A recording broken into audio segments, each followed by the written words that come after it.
اچھا، آطاعت رسول اور آطاعت اللہ کی بات ہو رہی تھی، تو آج ہمارے پیارے نبی کریم صلی اللہ علیہ وآلہ وسلم کو ایک بار پھر اگر اللہ تعالیٰ عطا کرے تو ایسا تو ہو ہی نہیں سکتا، اور ہمیں اگر ہم اس کے عاشق ہوں تو پھر اس لیے ہم میں جو گندگی ہے تو اس سے تو ہم نے خود ہی نکلنا چاہیے۔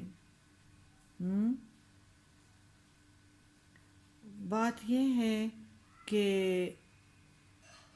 اللہ تعالیٰ نے ہماری پیارے نبی کو ہمارے لیے رحمت بنا کے وہ بھیجا، اور آج ہم بے بس ہی ہو گئے ہیں، بلکہ ختم ہو گئے ہیں۔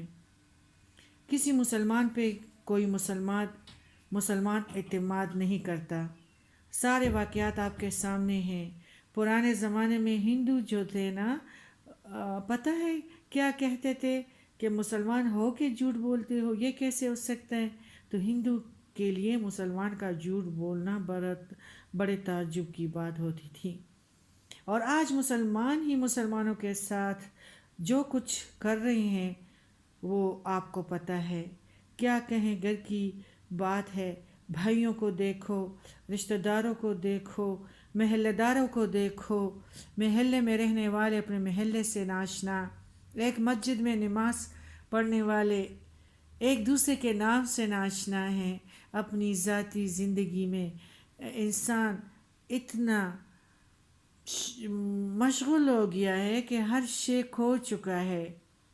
اس لیے ہمیں یہ دعا کرنی چاہیے کہ اللہ کریم ہمیں ان فرائض کی بجاوری میں ہماری مدد فرمائے جو اللہ کریم نے ہم پر نافذ فرمائے ہیں، زندگی کی شکل میں، صفات کی شکل میں، حالات زمانہ کی شکل میں۔ اور یہ والی صورتحال تو انٹرنیشنل شکل اختیار کر گئی ہیں، اور دین اسلام کی شکل کو انٹرنیشنل صورتحال کی شکل میں پیش کرنا چاہیے اور آنا چاہیے۔ ہمارے رب نے ہم پہ احسان کیا ہے، اللہ کا احسان کیا اللہ نے، اور اللہ تعالیٰ خود فرماتے ہیں کہ آپ لوگوں پر بڑا احسان کیا اللہ نے، میں نے آپ کو اسلام دیا، بڑی مہربانی، شکر ہے۔ آپ کو انسانی شکل دی، بڑی مہربانی، شکر ہے۔ اللہ ہی ہے چھپکلیوں کو بنانے والا، سانپ اور خچر گدھے کو بنانے والا، ہر چیز بنانے والا، اور اس نے انسان بنایا، بہت خوبصورت بنایا ساروں چیزوں سے۔ ہمارے علم تقاضے کے بغیر ہی ہمیں اسلام عطا فرمایا، ہمیں مسلمانوں کے گھر میں پیدا کیا، شکر ہے اس کا۔ اور جو اللہ نے زندگی عطا فرمائی، اس کا شکر کیسے کرو گے؟ یہ زندگی جو ہے، یہ اس چیزوں کے باغ دوڑ اور خواہ پریشانیوں کے بجائے آسانی میں گزار کے جاؤ۔ اب بات سمجھ رہے ہو نا؟ اس بات کو بھی لطف کے ساتھ گزارو۔ اب یہ دیکھنا کیسے گزارے اس کو، یا خواہش کم ہو اور حاصل اتنا ہی رہے، پھر بھی گزارا چل جائے گا۔ حاصل نہیں بڑھتا تو خدا کے بندے خواہش ہی کم کر دو۔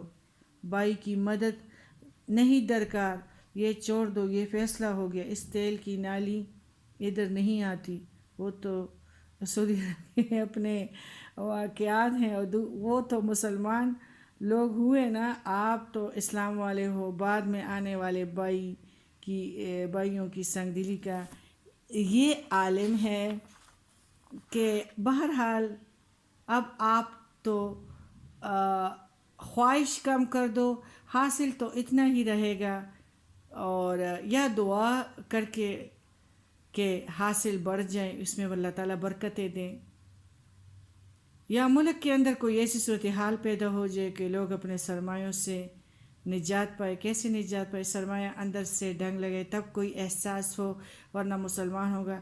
یتیم کا مال کھائے گا اور اللہ کے گھر سلام کرے گا. اللہ کے حکم کو توڑا ہے، اللہ کے پاس آ گیا ہے، اتنا گستاخ ہے. آپ بات سمجھ رہے ہیں نا؟ ناجائز مال لے کر آیا، رشوت کا مال لے کر آیا اور اللہ کے گھر آیا اور اللہ کے سامنے حاضر ہو گیا. یا پھر جانتا نہیں ہے، اور یا ساری غلطیاں نمود و نمائش کے لیے کرتا ہے، اور پھر یہ عبادت بھی، اور یا یہ کہتا ہے کہ اس کے ساتھ میں اللہ سے بھی چھپ جاؤں گا. چھپنے کا مقام نہیں ہے. انشاءاللہ یہ آپ کو میں یہ 3 بجے میں بھی بتا دوں گی. چھپنے کا مقام نہیں ہے. اختیار اللہ تعالیٰ نے دی ہیں، 2 رستے بتائے ہیں، ہدایت کی اور شیطان کا. اللہ تعالیٰ نے 2 رستے ہمیں بتا دیے، اختیار میں ہے اور تقدیر بھی اختیار میں ہے. اچھائی کرو گے دعا بن جاؤ گے، برائی کرو گے ظالم بن جاؤ گے. تو یہ کون سی ہے کہ ساری غلطیوں کے بعد اللہ تعالیٰ کے اللہ تعالیٰ کے گھر پہ آتے ہو، اور ساری غلطیوں کے باوجود، رشوتوں کے باوجود، ہاں اللہ کے سامنے حاضری دیتے ہو. کیا اللہ سے چھپ سکتے ہو؟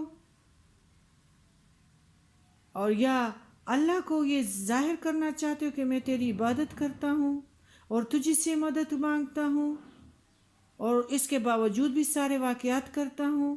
اس لیے آپ لوگ توبہ کرو، اپنی زندگی کا خیال رکھو، ان صفات کی قدر کرو جتنی اللہ نے آپ کو عطا فرمائی ہیں.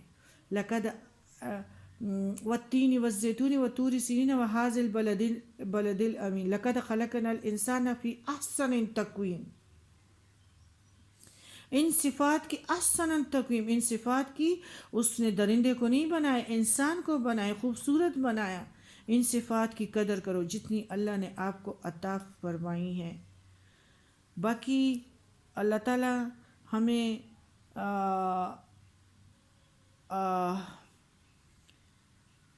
جو ہے نا عبادت کا طریقہ سکھائے، زندگی گزارنے کا طریقہ سکھائے.